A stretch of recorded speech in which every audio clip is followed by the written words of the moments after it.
travailler tous ensemble. Il y a une centaine de transats de chaises, de tables à l'extérieur, mais ici à l'intérieur, regardez, sans micro, vous écoutez, et avec micro aussi, s'il vous plaît. Parce que quand je parle dans le micro, on m'entend partout, dans tout le magasin, dans toutes les ailes du magasin. Et Mathilde Allais est parmi nous aussi, mais là je me fais un plaisir d'accueillir Valentine. Voilà, Valentine Delegault qui en a son 4e roman.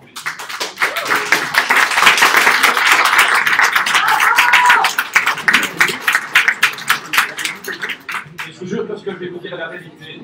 On est amis, pas de trop longue date, mais amis. Et quand elle m'a dit, ça y est, j'ai un 4e roman, elle dit surtout ne le lis pas. Je ne sais pas pourquoi j'ai publié, j'avais un contrat, je vais faire 4 bouquins avec mon éditeur, ne le lis pas. Donc j'ai mis, je pense, au moins 2 mois pour le lire. Et quand j'ai lu ce livre, je lui ai demandé, je vous jure, c'est la vérité, vous n'êtes pas nombreux peut-être parmi le public à lire Debussy ou autre, mais je vous dis, c'est ou toi qui écris les livres de Debussy, ou Debussy qui écrit les livres. Ghostwriter, ou alors un SS comme le dit si bien Oscar Valo, un script suisse, mais pas un F, un peu plus. Voilà. Alors parle-moi un petit peu de ce livre, parce que c'est pas du tout dans tes habitudes d'écrire un roman avec un personnage central, une trentaine d'années, beau, on l'imagine très très beau, dans l'immobilier, qui, ma foi, qu'on dit vulgairement, lève à tout vent, et ramène ses conquêtes dans des appartements nobles qu'il fait visiter. Comment est venue l'inspiration?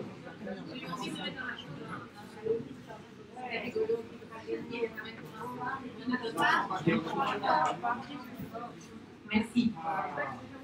J'aime bien me promener et regarder les immeubles et imaginer comment vivent les gens derrière. Donc j'ai imaginé un nomade moderne qui a les clés de plein d'appartements et qui, au lieu de les faire visiter comme il devrait comme agent immobilier, en fait, il va et profite pour aller vivre l'un ou l'autre dans l'un ou l'autre appartement, de ramener des filles là, de les séduire et de ne plus jamais y venir pour qu'elles ne puissent plus jamais le retrouver.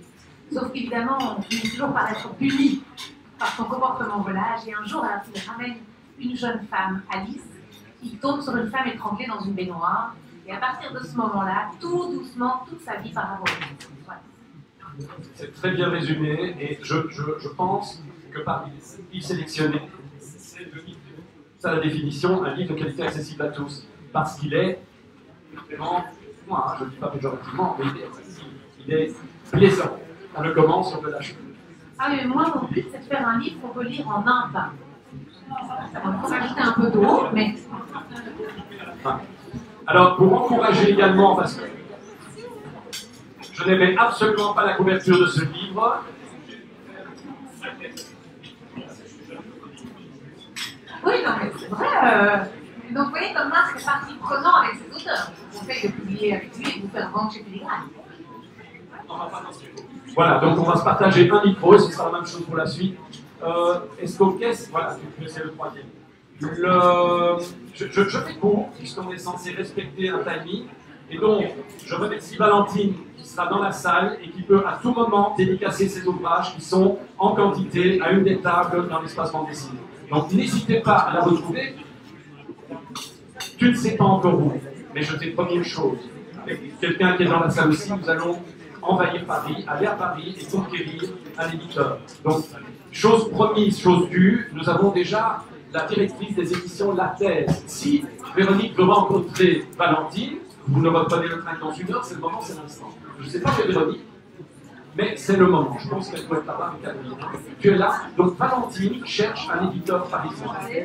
Et elle est, je me porte garant. Donc moi je m'engage à rendre 3 000 exemplaires. Voilà. Merci pour vos applaudissements.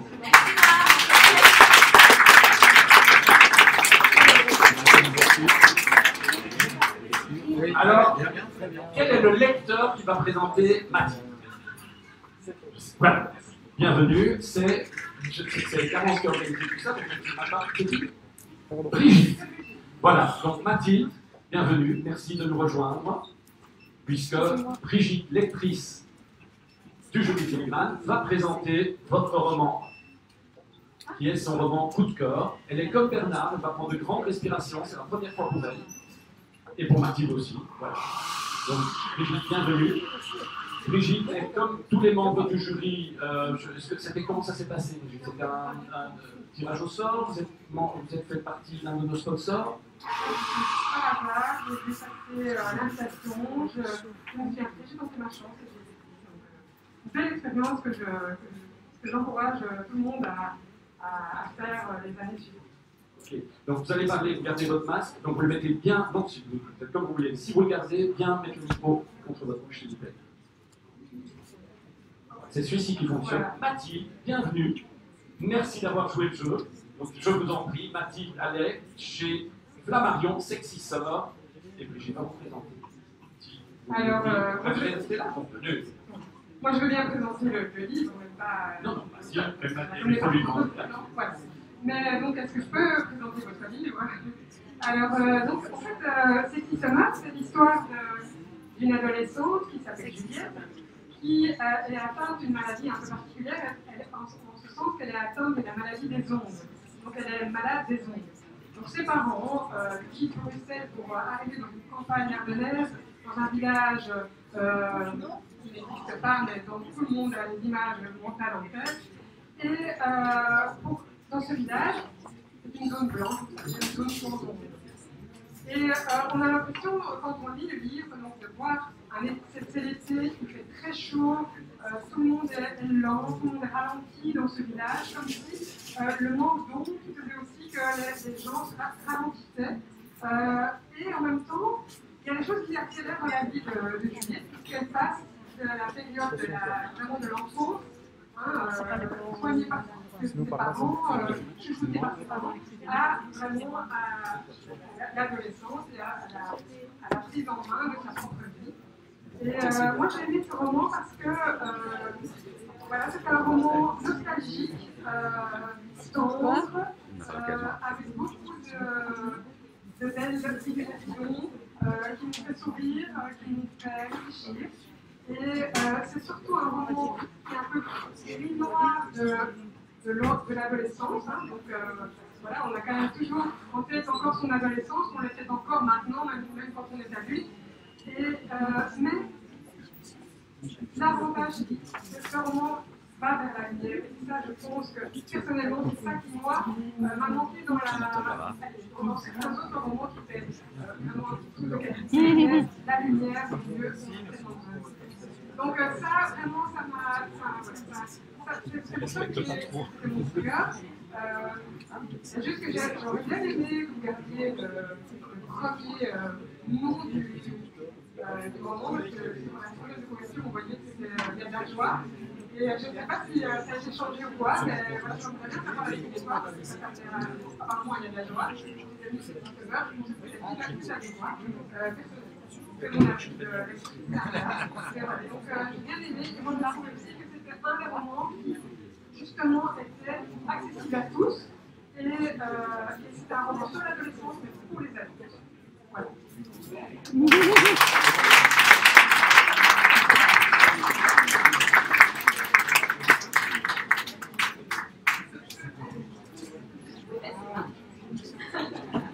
Bien faire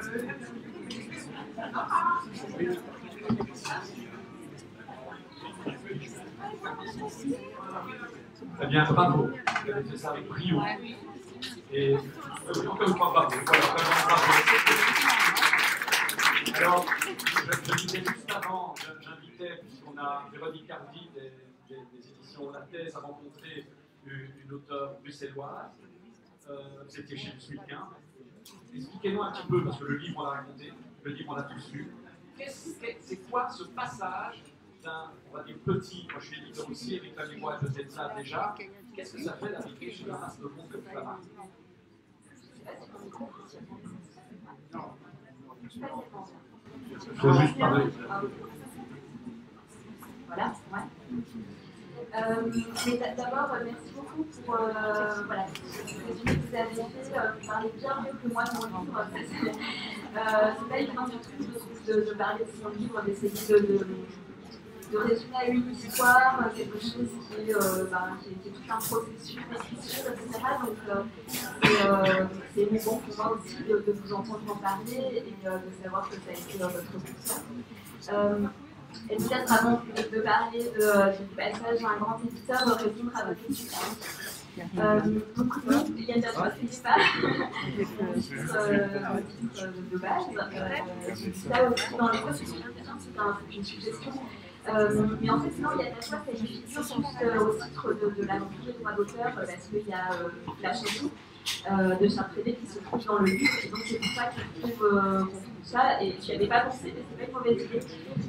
Et donc moi, mon titre, depuis le début, ou du moins depuis un bon moment, c'est bien Sexy Summer. Alors je sais que ça porte parfois à questionnement, parce que ça peut évoquer d'autres choses que le contenu du livre. C'est clairement un titre qui est en décalage par rapport à l'histoire, par rapport au ton, par rapport à l'écriture. Mais voilà, pour ceux qui ont lu le roman, vous savez que c'est déjà un intitulé en décalage à l'intérieur même du livre. Et je trouvais ça chouette de garder ce clin d'œil. J'espère que ça ne fera pas peur aux gens et que ça vous conduira pas en erreur. Mais je pense qu'on voit le décalage aussi grâce à la baraque à frites sur la couverture. Et là, on se rend compte que c'est peut-être pas si sexy que ça. C'est l'objectif. Voilà. Et quant au passage à Flammarion, évidemment, c'est un gros moment pour moi. Enfin, c'est très chouette de faire partie de la Flammarion. J'ai beau être une jeune pousse chez eux, j'ai été accueillie à bras ouverts. J'ai souhaité venir et elle n'a pas pu à cause du contexte sanitaire et son excuse. Voilà. Je vous remercie. Alors, je vais demander à Adrien Borne de revenir, puisque le président du jury, Philippe Ayat, est arrivé. C'est un président, je vous jure que c'était une année exceptionnelle. On a quand même quelques dizaines de membres du jury qui sont là. Il a mené ce jury de main de maître. On pourra plus ou moins respecter le timing, puisque Philippe est là, ça veut dire que Fabrice va bientôt arriver, donc on commencera avec... Ah, mais je vais aller le saluer. On commencera vers 19h15. Pour l'instant, je propose à Philippe de recevoir Adrien, et en tant que président du jury, encore une fois, il n'était pas là, donc ce sera peut-être redondant, mais de nous présenter Adrien, quelques mots.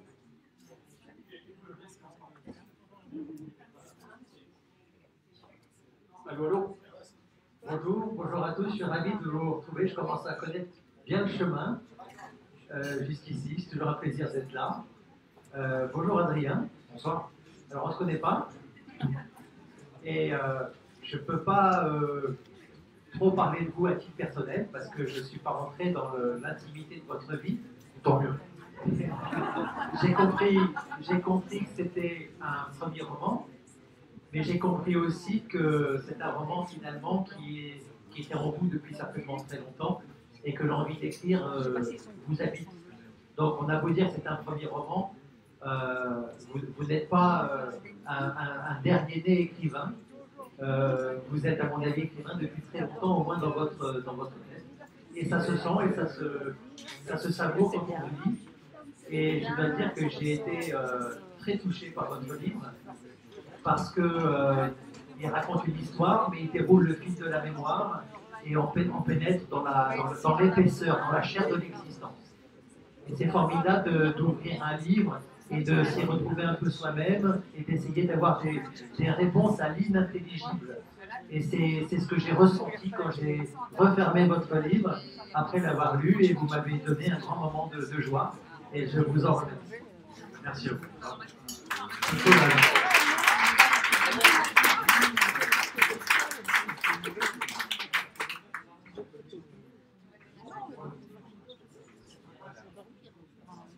Donc, vous êtes quelques-uns à arriver encore. Je vous rappelle que cette soirée, nous l'organisons et maintenant je ne savais pas trop bien si on allait la faire ou pas. Philippe le sait, mes collaborateurs le savent. On baigne tous dans ce flou intégral. La plupart des articles que je poste commencent tous par du cohérent dans l'incohérent et de l'incohérent dans le cohérent. On est à l'espace café, donc c'est à vous de décider si oui ou non vous gardez le masque. La théorie voudrait qu'on garde le masque, mais si vous avez envie en main, vous pouvez l'enlever. Voilà. Donc ça, c'est la grosse différence. D'ici 40 minutes, vous inviterez à passer au bar si vous voulez boire, en terrasse, où il y a le bar à bière, il y a les frites, il y a les croque-monsieur, il y a les dégustations de Pierre Marcolini. l'idée même d'organiser cette remise de prix, c'est vraiment pour faire passer le message qu'on est là, on vit, on se bat, que les choses doivent continuer. On était présents au magasin Royal de Tour et Taxi il y a encore quelques jours. On était là en tant que libraire généraliste, puisque tout est non, pas les éditeurs, les professionnels de la BD, donc tous les magasins BD ont dit non. Ils ont fait une grosse erreur, parce que c'était une expérience formidable. Donc on se bat aujourd'hui, on se bat, nous sommes là, que nous continuons. Les rencontres reprennent chez Filigrane, on va faire des rencontres au-delà du virtuel, on reprend les rencontres, les prochaines rencontres importantes. On va jouer le jeu et de la rencontre dans le magasin et du Zoom, puisque pour le dictionnaire amoureux de bouteilles, on a déjà quelques centaines de membres, c'est comme ça. Mais on continue. Alors, aujourd'hui, ce qui me fait plaisir, c'est que vous êtes là, vous êtes nombreux, que la FNAC a choisi un coup de cœur, mais collégial. Tous les libraires ont adoré Betty, donc j'ai vraiment posté partout, j'ai félicité la FNAC pour ce choix. Le concours a déjà annoncé que la remise du concours se fera d'un balcon. Sera proclamé d'un balcon. Allez, stop, on est là, on est un lieu de destination, on espère encore vous voir souvent. Je rappelle une dernière chose, c'est que si à un moment vous avez envie de parler, et c'est tellement normal, à partir du moment où vous êtes deux à parler, ça résonne un petit peu partout, donc allez en terrasse, et puis on vous racontera ce qui s'est passé. J'ai le plaisir, donc, avant de les recevoir, mais dans quelques minutes, de recevoir notre lauréat d'année, Fabrice Imbert, et le prix d'honneur qui est quelque part sous sa perruque, Oscar Lalo. Et non, ce n'est pas une perruque. C'est le perruque. Non, c'est vrai. Alors, Garance m'a préparé un déroulé, n'est-ce pas? Et on peut y aller, le 10 octobre. Et le 19. Alors, le prix Filigrane, vous le savez quasi tous, mais a été créé, voilà, 5 ans, suite à cette gageure. Il faut rendre la lecture accessible à tous, alors faut-il être élitiste ou pas. En finale du prix Goncourt, il y avait 2 livres, Jérôme Ferrari et Joël Dicker, pour la vérité, sur l'affaire Harry Kéber. Alors on peut ne pas aimer, mais tout le monde était partant pour dire Joël Dicker va avoir le Goncourt, il l'a pas eu. J'ai trouvé ça, au-delà d'injuste, j'ai trouvé ça triste, parce que le Joël Dicker a été lu sur une année, et ça me plaît de répéter à chaque fois, par près de 2 millions, pas lu, acheté par près de 2 millions de lecteurs. Sachant que, par exemple, Amélie Nothomb, qui était la plus grosse vente 2019, a vendu à peu près 400 000 exemplaires. Donc près de 2 millions d'exemplaires. C'était collégial. Tout le monde aimait. Et on a dit non, c'est pas bon. Il a copié Philippe Roth, il s'est inspiré de... Au moins, il a donné l'envie aux lycéens, puisqu'il a eu le concours des lycéens. Suite à voilà, cette gageure, tout seul avec moi-même, et en compagnie de moi, j'ai décidé de créer le prix Filigrane. Donc la première année, j'ai eu 3 semaines pour dire, voilà, il y a un prix Filigrane, et c'est Adélaïde de Clermont-Tonnerre, pour le dernier des nôtres, qui avait toute la définition du livre de qualité accessible à tous, qui a eu le prix. Donc j'avais voté avec moi, avec mon voisin, ma voisine, mais ils n'étaient pas là. Donc j'ai décidé, tout ça je le reconnais. Et on s'est moqué de moi, parce que c'est du feel good, c'est léger. Un mois après, elle a eu le Grand Prix de l'Académie française. Et donc Adélaïde a été la présidente de lectrice du jury suivant et a délaissé sa tâche après quelques heures, je la respecte toujours autant, parce que dans la définition du prix Filigrane, Fabrice, il est dit que si vous ne passez pas 50 pages, vous pouvez passer au suivant. Voilà, c'est comme ça. Il y a des livres pour lesquels il faut 100 pages, 120 pages, au libraire de dire accroche-toi, tu verras, c'est exceptionnel. Et donc, la seconde année, on a tous été président ou président, qui sont dans le jury depuis 4 ans déjà, très peu, puisque c'est le hasard qui choisit les membres du jury. Et la deuxième année a vu la victoire de Thomas Gutzi, La vie sauvage, qui est là. Thomas Gutzi. Voilà. Thomas est là pour rehausser sa présence. Je suis ravi, c'est quand même exceptionnel qu'on ait les lauréats. Ce prix a changé ta vie, n'est-ce pas? Voilà. Ce prix a changé sa vie. Non. En chiffres, on est quand même, on tourne toujours autour de 3000 exemplaires, ce qui est quand même pas mal. Pour qu'on soit grand ou petit, on défend les livres toute l'année de la sortie et du prix Filigrane. Philippe, tu vas pouvoir repartir avec ton enveloppe. Tu prendras le train avec. Mais toute l'année, les lauréats sont mis en avant, sont invités régulièrement, participent à différents caritatifs, jouent le jeu. Adeline Dieudonné, a été la suivante, elle a été une présidente de jury exceptionnelle.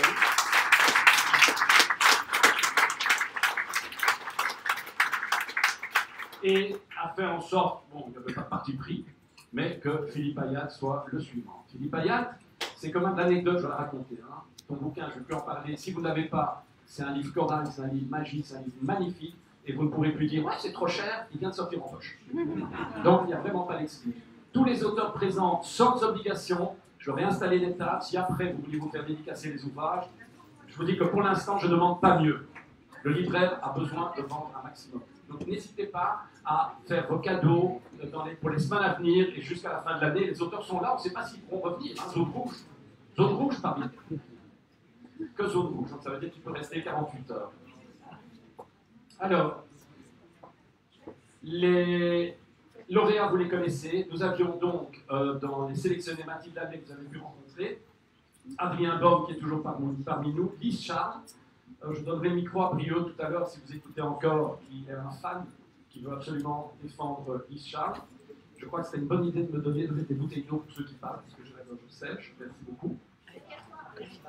Valentine, merci beaucoup. Valentine Delecourt, que je vous ai présenté, et puis bien sûr Fabrice Imbert et Oscar Lalo. Et puis c'est vrai que tu les avais pas en alphabétique, donc nous avons Jean-René Van der Plaatsen, qui, quand Philippe nous a rejoint pour le jury le 25, était dans le trio de tête. Et Fabrice Imbert était 6e. Et Philippe a mené le débat, et puis on a eu un trio de tête, et voilà, on a dû choisir dans les 3 qu'on avait. Donc j'ai fait un petit peu dans le désordre, je pense. Ok ? Avant d'inviter dans l'ordre les lauréats, est-ce que j'invite Oscar et Fabrice en même temps ? D'abord Fabrice et puis Oscar. Ça. Je vais remercier, vous savez que le prix Filigrane est le prix le mieux doté en Belgique et même peut-être en France. Tout le monde sait que le prix Goncourt est celui qui donne la plus grosse dotation, 1 euro. Mais le prix Goncourt assure ses auteurs de centaines de milliers de ventes. Donc à force d'aller chez les sponsors, chaque année, la dotation augmente. Donc l'année prochaine, sachez-le, il y aura encore plus. Donc cette année, le gagnant reçoit 15 000 euros. C'est pas rien.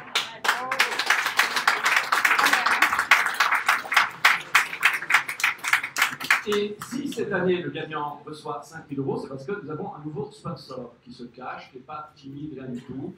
C'est la société Advensis Modulo qui a créé notre nouvelle ERP, qui nous aide à nous lancer dans de nouvelles fonctions et surtout à développer notre site de vente en ligne filigrane.be que je vous invite instamment à visiter. Assistec, ben c'est la boîte avec laquelle tu travailles, c'est notre IT, participe également à ce sponsoring. Et puis ING qui depuis le début nous aide, nous soutient. ING qui a quand même quelques représentants, j'ai vu dans la salle, tout à fait discret, sans badge ING, puisque ING fait du télétravail depuis le début et ne peut pas rencontrer ses clients. Mais ING a rendu l'art accessible à tous, donc je ne pouvais pas trouver mieux comme aide que la librairie qui rend la lecture accessible à tous. Soyez Mamet, c'est mon courtier, c'est le courtier d'autres aussi. Soyez Mamet a décidé de nous aider. D'ores et déjà, ING et Soyez Mamet renouvellent et JC m'a annoncé qu'il allait renouveler pour une seconde année. Donc, il me faut trouver un sponsor de plus à côté d'Assistec pour passer à 22, 25 000, je ne sais pas trop. Mais les auteurs en ont besoin. N'oubliez pas qu'un auteur, dans la rentrée littéraire, on a quelques dizaines d'auteurs qui vendent, on a 10 auteurs qui vendent au-delà de, on va dire, 100 000 exemplaires, mais après ça, ils vivent des droits. Donc c'est pas n'importe quoi, c'est une nécessité que d'aider les auteurs. Fabrice n'en a pas vraiment besoin, c'est un 8e roman, si je ne m'abuse. Il vit de la littérature, mais il continue à enseigner. Eh bien, je vais inviter le président du jury, et je pourrais même m'éclipser, parce que tu fais ça à merveille. Non sans lui demander, pendant 30 secondes peut-être, de nous dire quel est son programme à venir. Est-ce que tu es dans l'écriture d'un nouveau roman ? Eh bien oui, je suis dans l'écriture de mon 3e roman, qui devrait sortir normalement en janvier 2022, si je tiens mon rythme d'écriture. Voilà, tu n'en diras pas plus. Pas pour l'instant, mais bientôt j'espère. Alors, voilà. je te laisse faire. Vraiment, on est d'accord que tu es président du jury. Donc je vais inviter Fabrice. Voilà. Puis je reviendrai pour parler d'Oscar et inviter Oscar. Mais là, c'est moi. D'accord. C'est mon public. Le prix d'honneur, c'est moi qui l'ai créé pour Jean-Claude Imbert, qui avait écrit La plus précieuse des marchandises, qui est un livre exceptionnel. Si vous ne l'avez pas, je vous invite tous à l'emporter encore ce soir. Je rappelle que c'est énorme ce que je dis à chaque fois, mais celui-là, il n'est pas content, remboursé au double du prix. Donc, emportez-le, vous risquez rien. Prenez-en deux, c'est un placement. Vous imaginez quoi deux. Voilà. Mais oui, c'est la méthode. À l'issue des deux présentations, nous avons plusieurs partenaires. On fait quelque chose d'exceptionnel, je trouve. C'est le seul prix qui, dans son jury, a également des artistes. Nous avons une artiste, mon Dieu, quelle artiste, Audrey Gutmann, dont on parle de plus en plus, exceptionnelle, qui fait des collages. On pouvait découvrir certaines œuvres sur le mur du fond, qui a réalisé pour le gagnant un collage et viendra vous expliquer, vous montrer et vous dire l'inspiration. On est d'accord, vous devez être d'accord. Oui, oui, bien sûr. Nous avons également, elles sont là, deux peintures. Stéphane De Jager, que vous avez connu photographe probablement, ça donne à la peinture depuis 5 ans aujourd'hui, et il a réalisé, c'est complètement fou, 2 peintures suite à la lecture des livres. Et enfin, un amuseur, un dessinateur, vous connaissez tous Nicolas Vado, je suppose. Voilà. Avec Pierre Kroll, ce sont nos 2 caricaturistes préférés. Eh bien, Nicolas Vado a réalisé 2 dessins, l'un pour le livre de Fabrice, l'autre pour le livre d'Oscar. Donc, ces cadeaux seront remis. Et puis, cerise sur le gâteau. La plupart des gens présents qui fréquentent les soirées la connaissent. Nathalie Diden. Elle a créé une nouvelle petite société qui fait des tapis. Ça s'appelle Tiger Lily et elle vous expliquera ce qu'il y a dans cette boîte. Mais là, c'est que pour Fabrice. Voilà. Est-ce que je ne remercierai pas déjà les autres parce qu'après, ils vont plus. Si, parce qu'après, tu ne laisseras plus la parole. Donc, dans nos autres sponsors qui nous ont soutenus lors des réunions de jury ou qui nous donnent des cadeaux, qui sont présents ce soir, Dinner in the Sky, demain, vous serez nombreux à 32, on sera autour de la table, on sera au-dessus de la place de Beaucaire. Vous êtes tous invités à nous rejoindre vers 14h dans le café de l'Hôtel Métropole qui est ouvert pour l'occasion, et à rencontrer la plupart des auteurs présents, des amis, d'autres qui seront là, boire un petit verre, un pouce café. Vous êtes tous les bienvenus. N'hésitez pas à nous rejoindre. Marcolini, il est où Pierre Marcolini? Je sais qu'il était là, il était parti.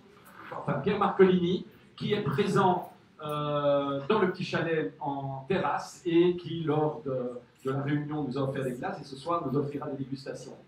Véronique Lopla, le pistolet original.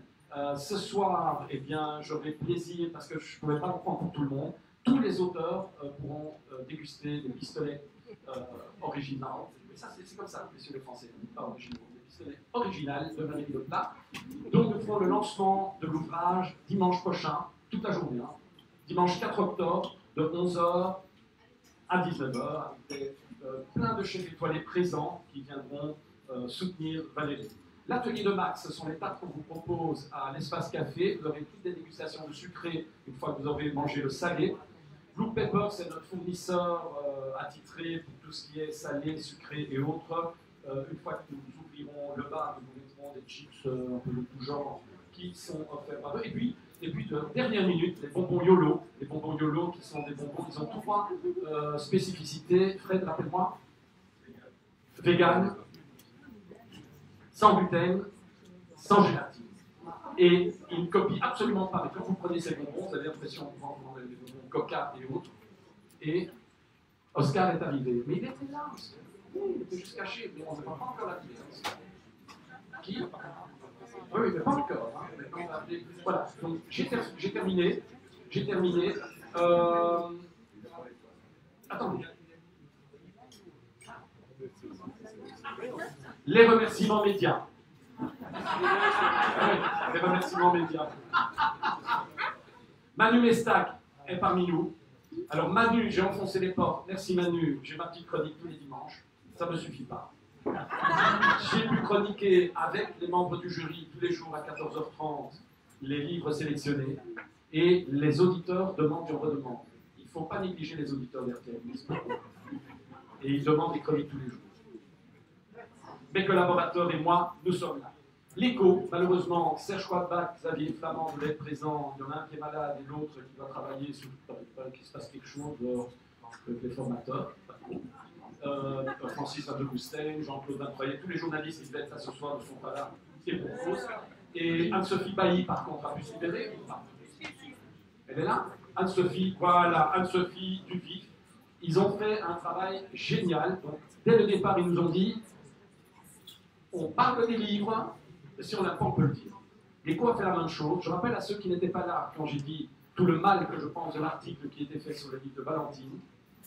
Nauséabond l'article, mais le livre formidable. Je vous invite vraiment à lire ce livre et à donner votre avis et à dire à l'écho, oh, là vous allez un petit peu trop fort. J'ai tout dit. Donc on est d'accord que Philippe présente Fabrice, et puis est-ce que je fais un petit break avec Fabrice ou je passe à Oscar? Non, c'est toi qui me dis.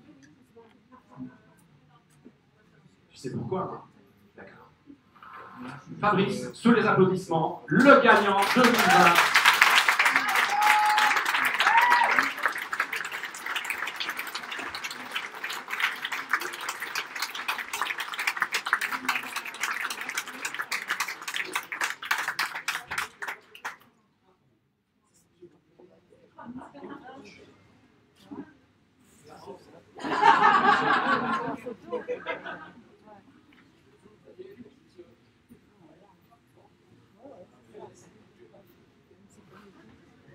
Alors, Fabrice, avant de m'adresser à vous, j'aurais aussi beaucoup aimé, mais c'est Marc qui va le faire, parler du livre d'Oscar Lalo.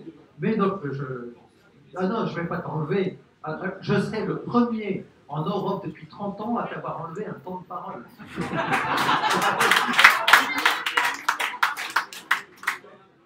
Non, l'un après l'autre. Parce que ça me touche aussi beaucoup de parler à Oscar. Et d'abord, j'accueille Fabrice. Je ne connais pas personnellement, comme avec Adrien tout à l'heure. Je vous ai découvert par ce roman. Je n'avais pas lu les précédents, mais ce roman m'a beaucoup donné les précédents. C'est votre 8e, c'est ça.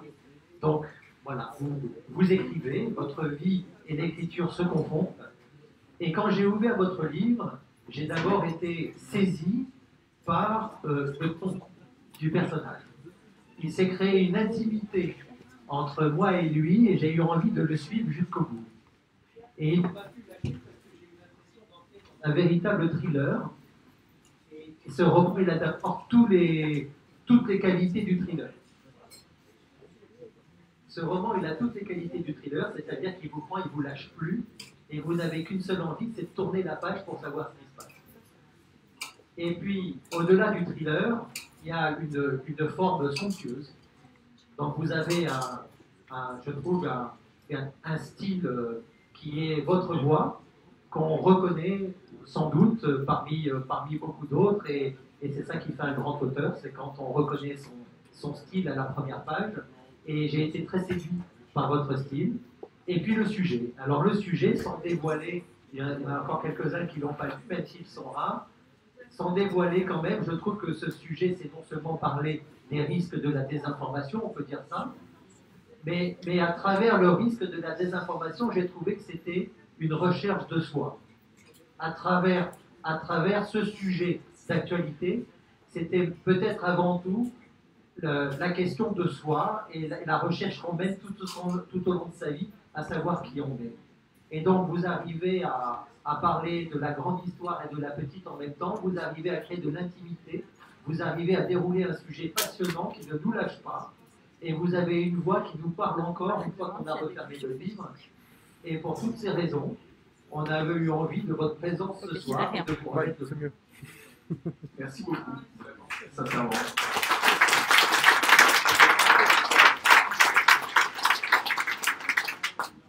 Voilà, on a fait un échange de microbes avec vous.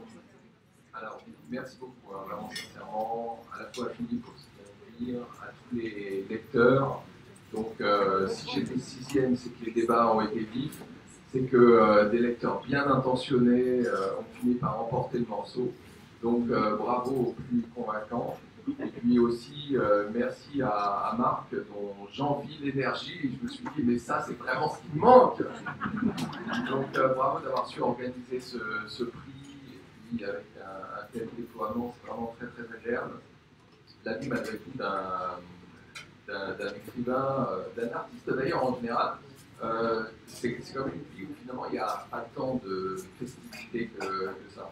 Je crois que le modèle de l'artiste, en fait, c'est un gars qui fait son numéro sur scène, un théâtre ou solide, et puis qu'on retrouve ensuite dans un bar glauque, tout seul.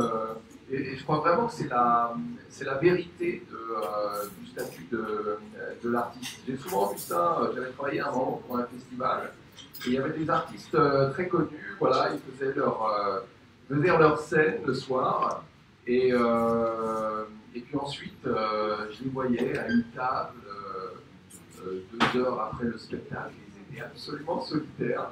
Et j'ai compris assez vite que c'était ça en fait la vie d'artiste. Et donc c'est très agréable de vivre voilà, ces moments où on rencontre d'autres personnes et où on n'est pas à créer cet univers un peu paranoïaque qui est celui du monde n'existe pas. Donc un livre qui m'a accompagné assez longtemps parce que même si je n'ai pas mis tant de temps que ça à l'écrire, en fait ce qui était difficile pour moi c'est que ça faisait longtemps que je voulais créer une espèce d'autre réalité, vous voyez. C'est-à-dire que dans le monde n'existe pas, évidemment on est dans le monde normal, mais en fait c'est une espèce de réalité paranoïaque parce que le narrateur va dans une ville qu'il a connue il y a bien longtemps, qui est très menaçante, et au fur et à mesure, toutes ces menaces de son passé reviennent vers lui. Et en plus, le lecteur peut même se demander si ce que raconte ce narrateur est véritablement fondé. On se demande s'il n'exagère pas, s'il n'est pas fou, s'il n'est pas complotiste. Donc, toute cette construction d'une réalité à la fois hérissée et paranoïaque, c'était très difficile à faire. D'autant qu'à un moment, je n'avais pas de toute solution en réalité. J'avançais comme mon personnage. J'étais à la recherche de la vérité, du passé, des coupables, etc. Mais en réalité, je ne savais pas comment j'allais arriver à la fin de mon livre. Et comme d'habitude, je crois que c'est la difficulté qui crée la solution. Comme tout de même, c'était un peu ennuyeux de ne jamais finir ce livre et de m'arrêter avant la fin. J'ai fini par trouver la fin, mais ça a été extrêmement compliqué. Ceux qui ont lu, là, ces 30, 40 dernières pages, j'ai vraiment eu beaucoup de mal à les imaginer, à trouver surtout le chemin qui ferait qu'on irait vers cette solution. Mais est-ce qu'il faut finir un livre? Est-ce que ce n'est pas finalement au lecteur de le finir? Parce que à la fin de votre livre, il y a plusieurs pistes possibles, et il y a plusieurs entendements possibles. Et finalement, c'est peut-être bien, au bout d'un moment, que ce soit le lecteur qui finisse le livre en s'appropriant l'entendement vers lequel, intimement, il a convergé. Non, c'est sûr. Après, il faut créer cette possibilité d'ambiguïté, de bifurcation. Effectivement, il y a plusieurs façons de comprendre la fin, et ça, ça devait être dans le livre. Mais c'est quand même très difficile de dire bon bah voilà, je vous laisse, j'ai fini. Donc il faut quand même créer les conditions de cette hésitation finale. On s'est posé, dans le cadre de nos délibérations, on s'est posé des questions sur votre livre, dans des débats qui étaient toujours très, très sympathiques, très, très bienveillants, très joyeux. Et on s'est demandé pourquoi ça se passait aux États-Unis, pourquoi avoir installé votre action là-bas, pourquoi avoir fait des personnages dans ce pays-là, et être si loin de vos bases. On s'est même demandé à un moment si vous aviez des attaches là-bas, ou si vous aviez un tel amour pour certains écrivains contemporains américains que vous avez voulu d'une certaine manière aller sur leur terrain. Donc d'où ça vient? Alors il y a une raison fondamentale. C'est un livre sur la fiction, sur l'idée d'un monde illusoire. C'est aux États-Unis que ça se passe. C'est-à-dire que pour la plupart des gens, les États-Unis sont même plus un pays réel. C'est le pays des films, ils sont rendus d'ailleurs plutôt de la littérature. Et donc, fatalement, c'était là. En plus, le phénomène quand même de la fiction l'espèce de théâtralisation de la mise en scène permanente est quand même beaucoup plus prononcée aux États-Unis qu'en Europe. Et il y a quand même, voilà, il y a des gros fonds aux États-Unis qui sont encore plus accentués qu'en Europe. Donc c'est vraiment le pays pour ça. Et après, c'était cette ville menaçante. C'est ma dernière expérience américaine. J'ai été envoyé par un magazine au Dakota du Nord pour faire un reportage sur le pétrole de schiste. Et là-bas, j'ai connu une réalité américaine que j'avais encore jamais connue. Parce que souvent, on va dans ces paysages merveilleux, dans ces villes de l'Est, de l'Ouest aussi, tout ça est très agréable. En fait, il y a de multiples Amériques. Et l'Amérique du Dakota du Nord, c'est une plaine déjà, c'est juste une plaine. Et l'ouest du Dakota du Nord est entièrement défoncé par les exploitations de pétrole de schiste et de gaz de schiste, avec des espèces de villes champignons qui poussaient. Donc j'avais fait un reportage là-bas, et j'avais assisté à une réalité qu'on ne connaît pas d'habitude pour les États-Unis, et qui est vraiment celle de la bigoterie, de l'étroitesse, de la violence aussi, puisque dans ces villes, en gros, les gens ont 30 ans, il n'y a que des hommes, et ils sont vraiment agressifs, surtout envers des journalistes ou apparents. Donc moi, par exemple, j'avais été sorti militaire d'un camp de mineurs, parce qu'en fait, ils pensent, à tort ou à raison, qu'un journaliste va forcément dire du mal de l'exploitation de pétrole de schiste et de gaz de schiste. Donc, c'était quand même ma dernière expérience américaine qui m'a servi d'évidence. C'est pas une évidence que ça devait. Alors, on va peut-être pour l'instant s'arrêter là. Juste pour vous prévenir, Fabrice, que Marc m'a promis de garder ce caquet. Encore. Et une petite place. Je me satisferai un peu dans ce coin là-bas, bien sûr. Il doit rester le président quand même. Alors, vous verrez. Peut-être. Alors, vous verrez que c'est extrêmement jouissif parce que quand Marc reçoit des invités, ou quand la Villani reçoit des invités, il y a une interview qui se passe là, il met la caméra là, et à chaque fois qu'on voit le nouvel invité, on voit la photo derrière. Alors, vous allez en profiter pendant une année pleine. Vraiment. Voilà.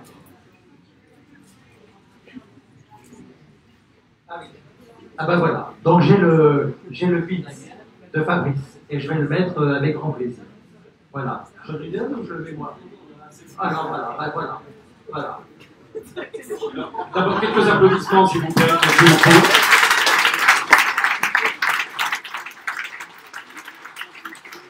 Alors, je suis très gêné parce que j'ai remercié les médias, mais j'ai oublié de remercier ceux qui sont présents à BXFM, qui ont déjà reçu quelques-uns d'entre vous et qui vous attendent encore pendant 2 heures. Donc, merci à BXFM d'être présents. Et Fabrice peut encore rester, puisqu'on va lui faire les cadeaux. Vous savez que j'ai également oublié, Philippe et moi avons fêté hier le Nouvel An Juif, n'est-ce pas? Donc Shana Tova à tous, comme on le fait chaque année. Mais il y a tous les jours, il se passe quelque chose. Et aujourd'hui, je vous invite à chanter avec moi bon anniversaire à Monsieur Humbert, qui fait je ne sais pas quel âge, mais qui a son anniversaire aujourd'hui. Voilà.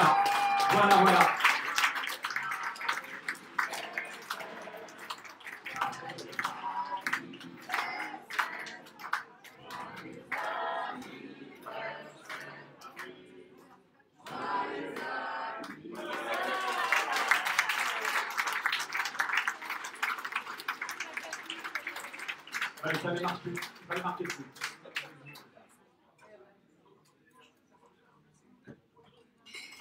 Vraiment, donc pas tomber. Donc maintenant, Fabrice, alors après... Attends, Marc, ce que tu ne sais pas, c'est que l'année dernière, c'était la veille de mon anniversaire. Alors maintenant, pour les prix filigranes, c'est très simple. Celui qui n'a pas son anniversaire 25 ans, ne peut pas mal. Amusant.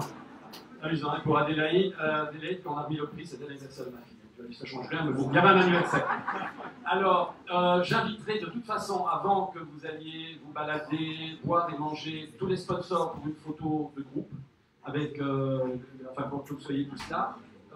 Également, quoi maintenant? Audrey, tu nous rejoins, puisque maintenant nous allons, s'il te plaît, Fabrice, je vous en prie. Audrey, voilà. Audrey je ne peux pas dire, mais elle est ma nièce, je l'adore.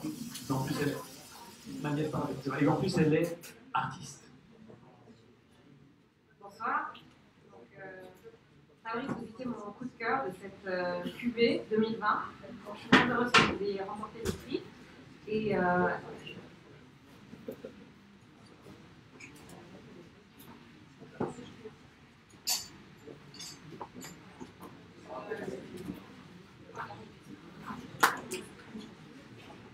donc, ce collage, en fait, vous m'entendez? Oui. Ce collage représente une scène qui est la scène qui m'a le plus touchée de tout le roman, qui est la scène de la marche en montagne des deux hommes, et qui est pour moi le point de basculement de tout le livre. Enfin, c'est comme ça que je l'ai vécu, et qui est resté dans ma mémoire, et qui est le moment où tout peut se jouer entre deux personnes, entre deux temporalités, entre deux espaces, et qui m'a donné cette idée pour cette œuvre à la fois vaporeuse et énigmatique,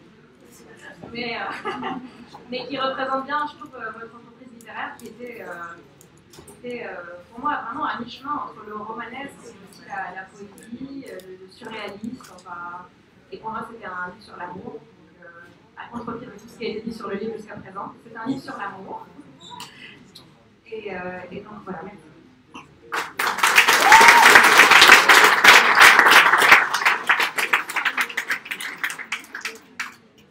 Et Audrey, en plus d'être artiste, vous avez vu qu'elle est brillante et j'attends toujours et encore son premier recueil de poésie. N'est-ce pas?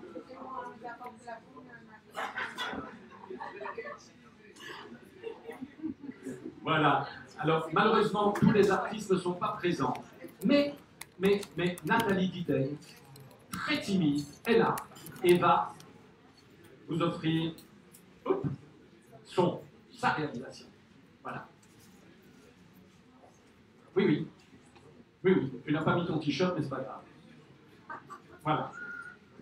Alors, c'est une pièce montée.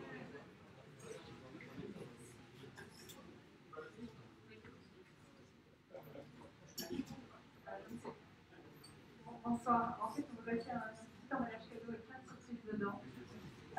Nous fabriquons des tapis artisanalement. Et donc, on vous propose de mettre des mots ou votre couverture ou quelque chose qui représente le dessin de la jolie Michela. On imprime, on fabrique, tout ce que vous voulez. On en discutera ensemble. Vous avez plein de petites choses qui représentent des tigres. Oui, surprise. Donc, on donne un rendez-vous, on va présenter des petits. Voilà, avec plaisir.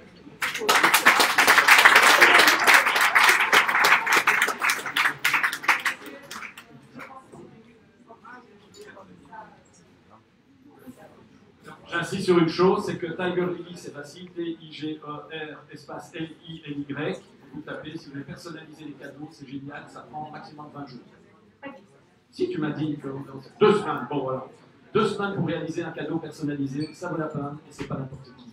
On la connaît et fait de belles choses. Alors, est-ce que Stéphane Deyac ou Nicolas Rado? Nicolas Rado. Alors, Nicolas Rado, son dernier ouvrage, Tous confinés, Nicolas Rado faisait partie et fait partie du jury et a donc réalisé 2 dessins. Ah mais non, je ne vais pas encore montrer celui d'Oscar. A réalisé un dessin pour Fabrice et un pour Oscar. Alors ce dessin, je l'ai simplement reproduit sur une feuille A3.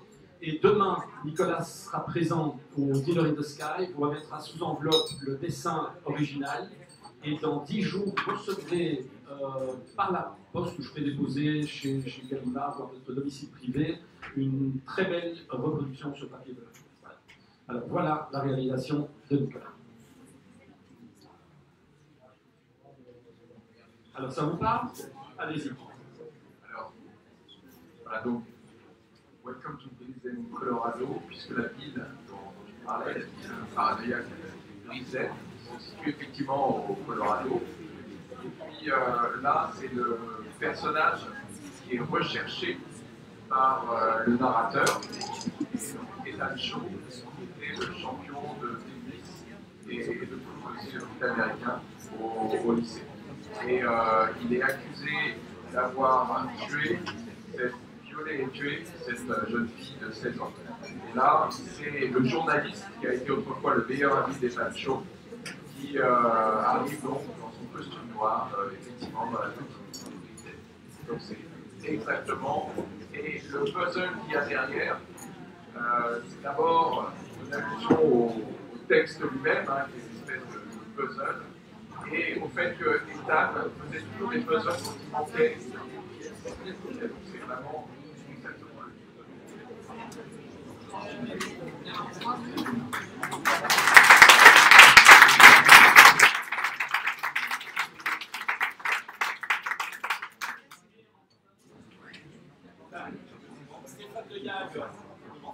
Stéphane de Yag, certains le connaissent.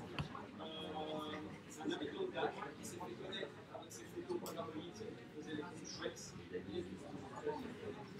Quelques centaines de portraits, il s'est mis à la peinture, il laisse un peu facilement 5 ans.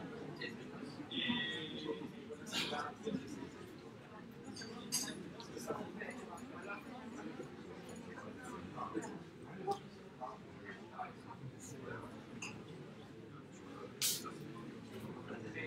En fait, alors je ne dirais pas que j'écris parce que je ne peux pas peindre, hein, c'est pas vrai, mais à l'intérieur de l'écriture, il y a toujours la représentation qui est ma passion. Et en fait, les représentations que je favorise, c'est ou bien la peinture, ou bien la photographie.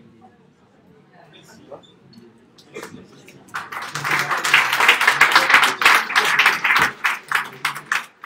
Bon, Philippe, tu peux de nouveau prendre ma place. Oscar, bienvenue. Le principe même du prix d'honneur, je l'ai créé l'année passée parce que je ne pouvais pas rester impassible au plaisir de la découverte. Cette année, Oscar Lalo, un livre qui ne m'a pas laissé impassible et encore moins Philippe Ayat. Je vous invite à les écouter.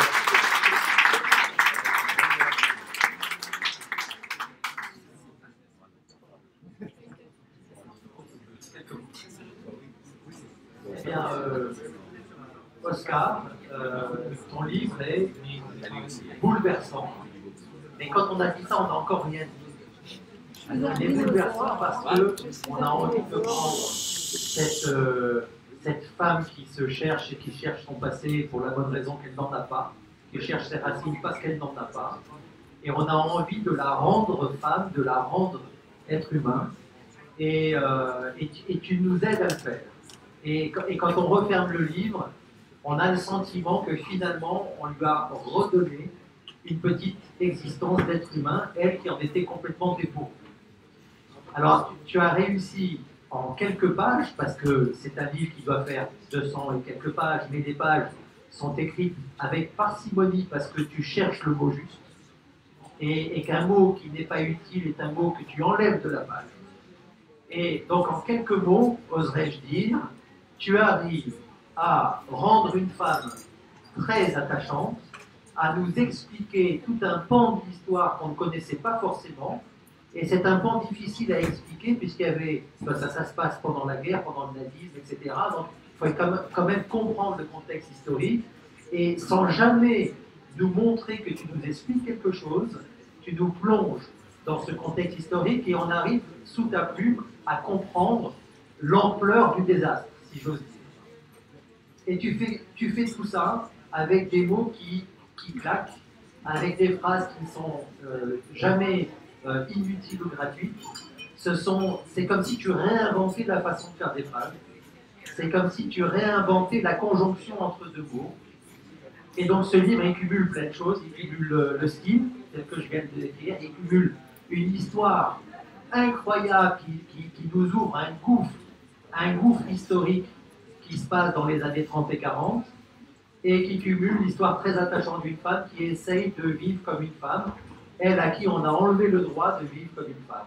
Et pour toutes ces raisons, tu as fait partie des livres qu'on a adorés dans ce jury, et adorés au point qu'il fallait qu'il soit récompensé. Et comme il est en plus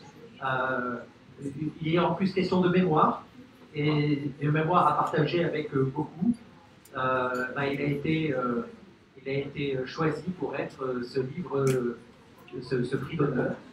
On en est ravis. C'est un livre qui fait triste et en même temps qui fait chaud au cœur. Et c'est avec du chaud au cœur qu'on te décerne ce prix.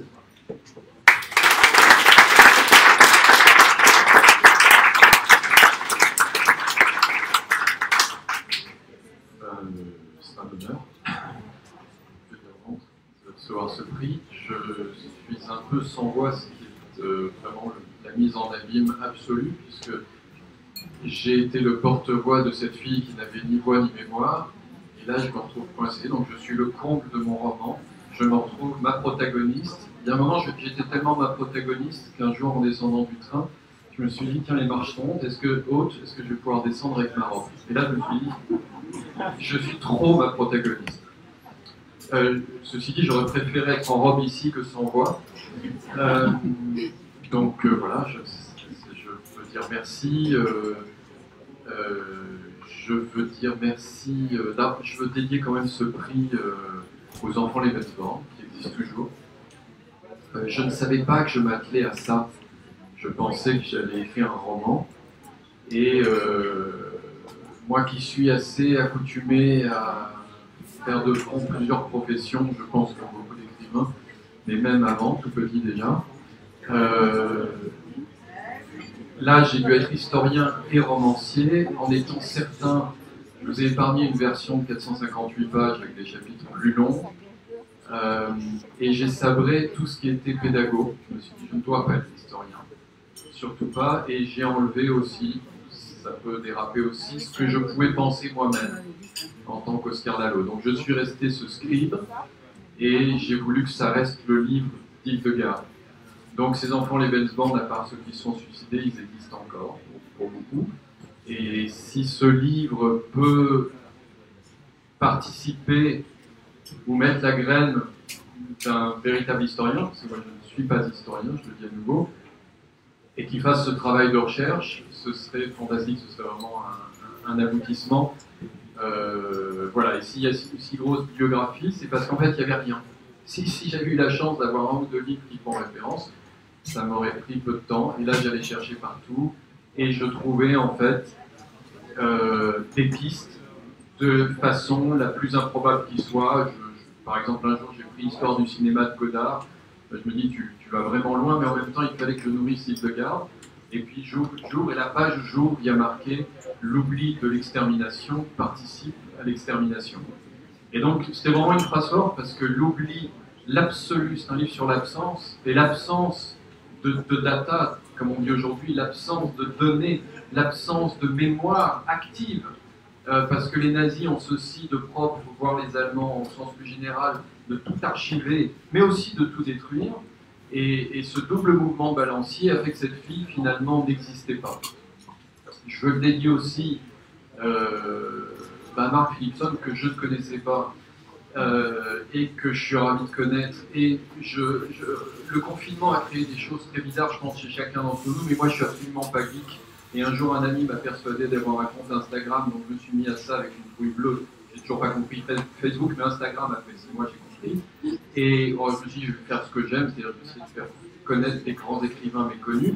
Mais du coup, je voyais ce type qui sautait dans tous les sens, il n'y avait pas le son, alors, et quand je mettais le son, et je me suis dit, tiens, si le livre n'existait pas, ce type l'aurait inventé. Et donc voilà, cette énergie, enfin, que tout le monde reconnaît, est hallucinante, mais je dois dire qu'elle fait du bien au livre. Je pense qu'il faut des entrepreneurs comme ça, donc merci beaucoup. Et pour finir, j'aimerais dédier, je ne sais même plus parler français, j'aimerais dédier ce prix aussi à Clémentine Duguay et Angélique Pinon, qui sont respectivement mon attaché de presse et la relation libraire, parce qu'on n'imagine pas, quand un livre sort, le nombre de petites mains qui travaillent derrière, et c'est moi qui monte avec la rançon de la gloire, mais le travail est fait par elles. Je ne sais pas si je serais là si elles n'avaient pas été là. Je ne pense pas que j'aurais été là si Angélique n'avait pas envoyé mon livre. C'est aussi bête que ça. Et voilà. Et puis un dernier mot, c'est que je dois donner acte au fait que la Belgique me traite bien. Est-ce que c'est une solidarité francophone ? Je ne sais pas, mais Jean Joniot avait écrit, qui était président du Pen Club, un des plus beaux articles sur mon premier roman. Jean-Claude Van Troyen, qui, je ne sais pas s'il est parti, j'ai eu la chance de me voir là, a écrit dans le soir aussi une merveilleuse il y a 2 jours. Ce prix filigrane vient couronner Martine Leven, Stéphane Leven qui sont là. Il y a vraiment quelque chose, voilà, dans ma petite histoire avec la Belgique, je pense que ça n'intéresse personne à part moi, mais ça fait beaucoup de bien d'être ici, et Bruxelles est une ville accueillante.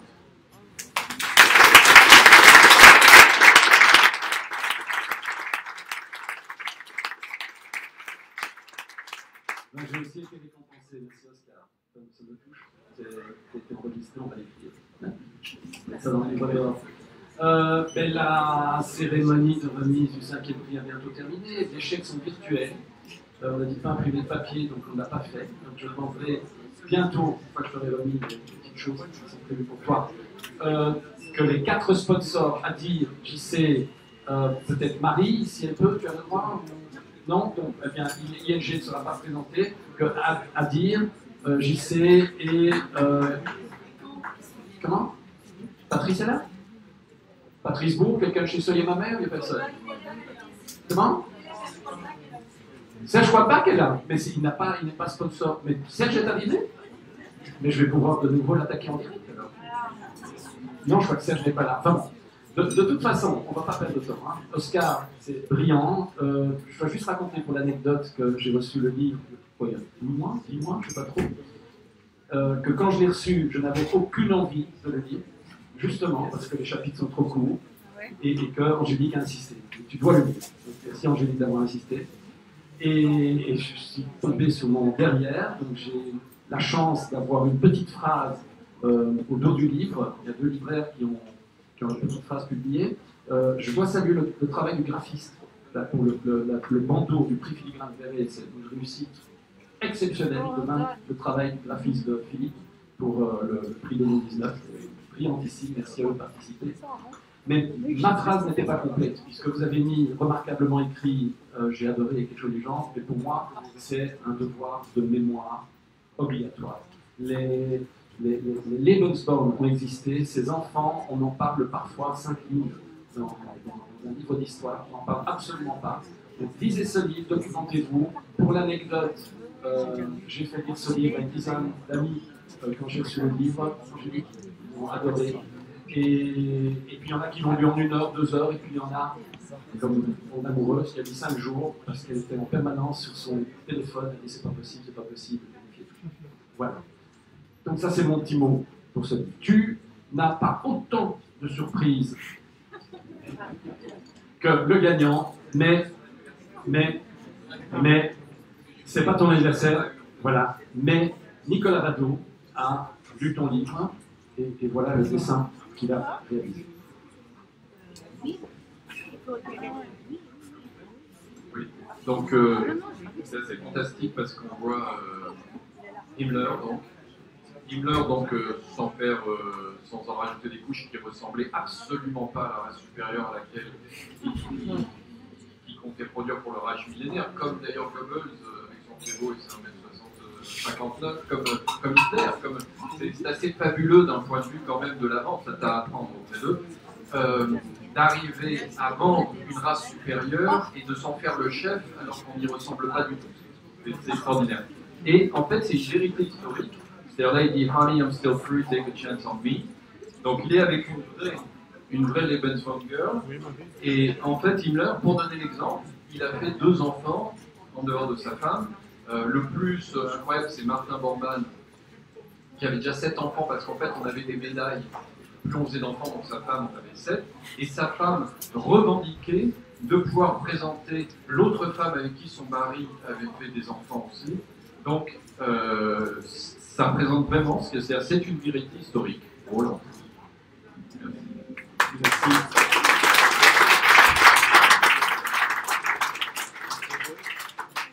Alors, voilà la façon dont Stéphane a complètement.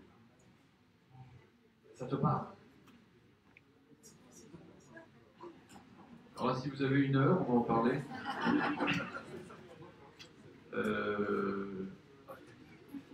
Je vais donc me pencher dessus.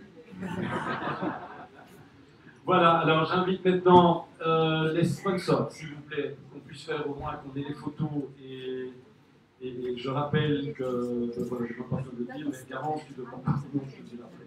S'il vous plaît, JC, à dire, un représentant Soyez ma mère et peut-être ING ou personne.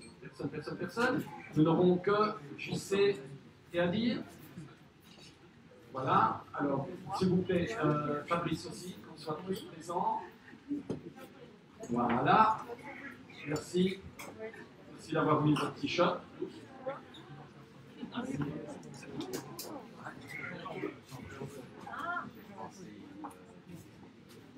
peu une cérémonie comme aux Oscars. Et si les autres sponsors ou partenaires sont là, Manu, que tout le monde vienne, voilà, s'il vous plaît.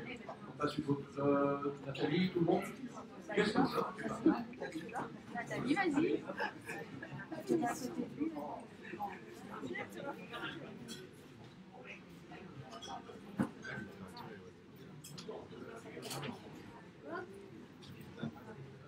Fred aussi, parce qu'on va, tu pourras publier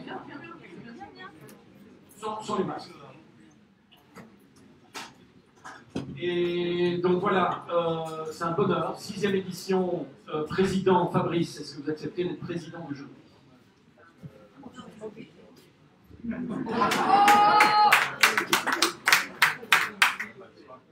C'est une réunion, au moins une réunion fin août.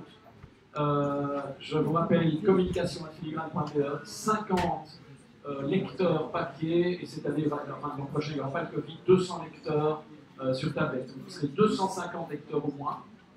Je vous invite à, dès à présent, à envoyer votre demande de participation avec un petit mot, la raison pour laquelle vous voulez faire partie de ce groupe.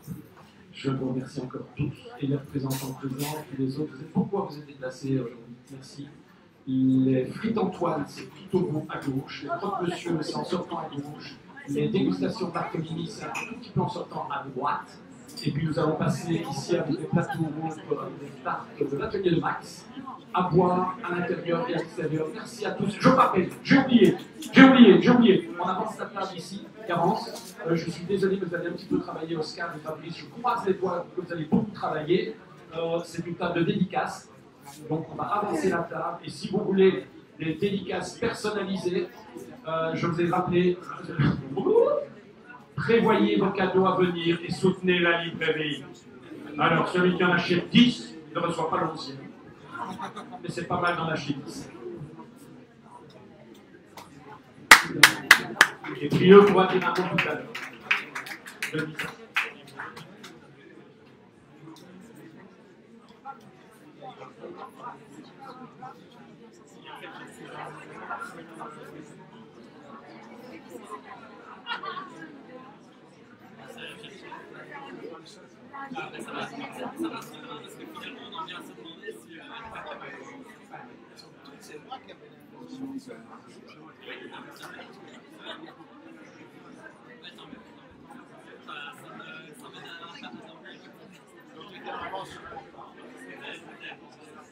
Je vais voir quelque chose qu'on a bien acheté.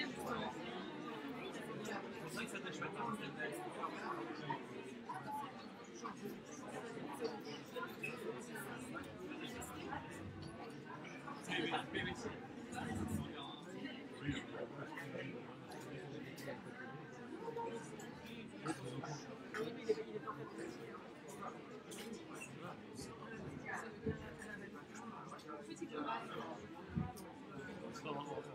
Un peu petit parce que...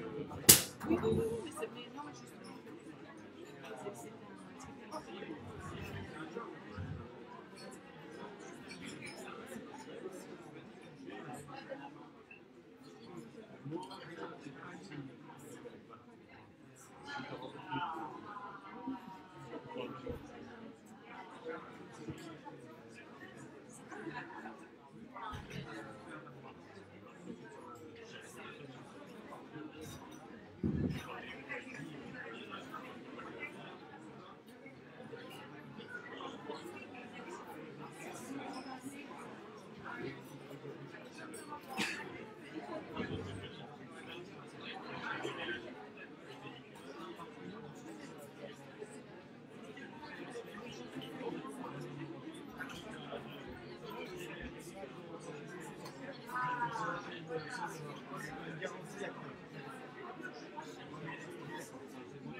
pouvez sortir par là. Vous qui filmez pour Facebook Live, Ouais. et on pourra revoir après. Oui, ça sera disponible après sur Facebook. Où est-ce qu'on trouve les verres?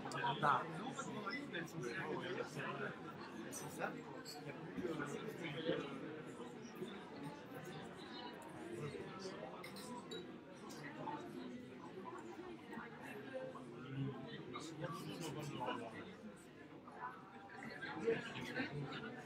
Merci, donc c'est gentil. Si vous voulez. Ah non.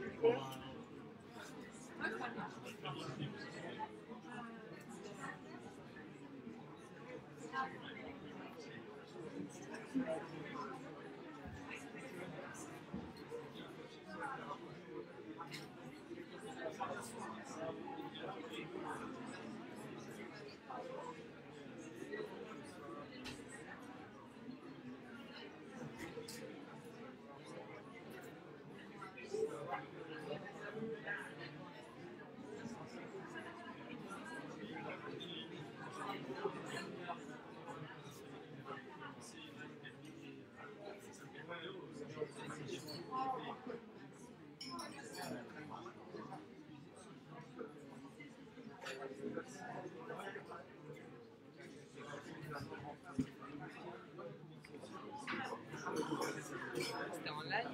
Ouais. Sympa. Il n'y a pas eu beaucoup de monde parce qu'à mon avis le contenu n'intéresse pas grand monde. Mais c'est enregistré, ça va se passer. Ouais, de toute façon, ce sera quand même publié sur la page. Ah, Ça pour un Garance. c'est bien. Ah, tu avais le son ici ou c'était le son? Non, c'est le son de là. Ah, C'est l'installation technique RAM et bizarre. Avec ce que ouais, je comprends. Mais c'est bien. Tu es bien équipé. Tu as dit 2 caméras? ouais, de toute façon, vu le monde, il n'y a pas moyen de faire d'en mettre beaucoup plus.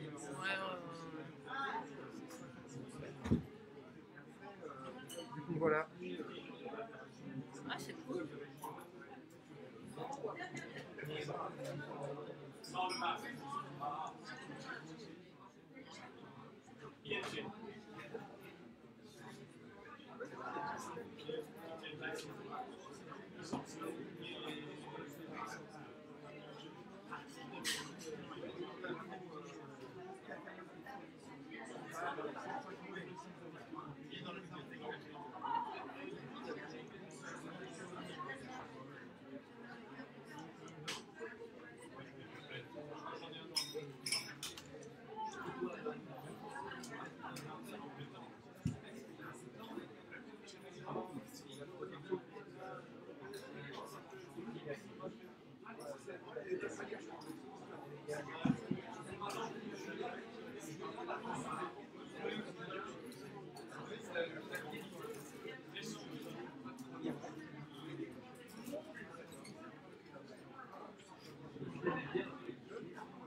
Alors, donc je vous rappelle que les auteurs sont en dédicace.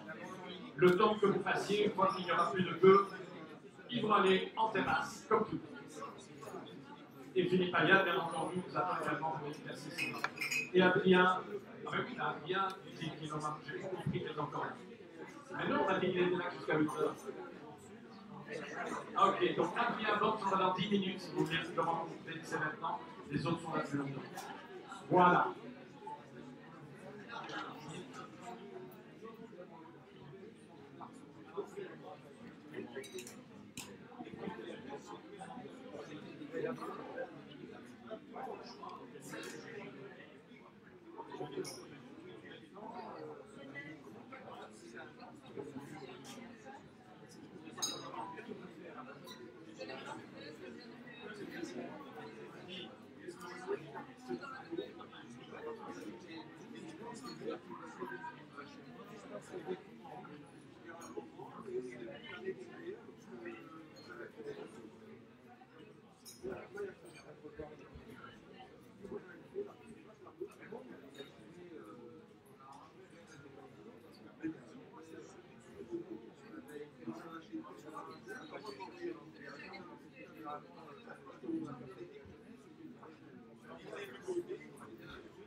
Carence.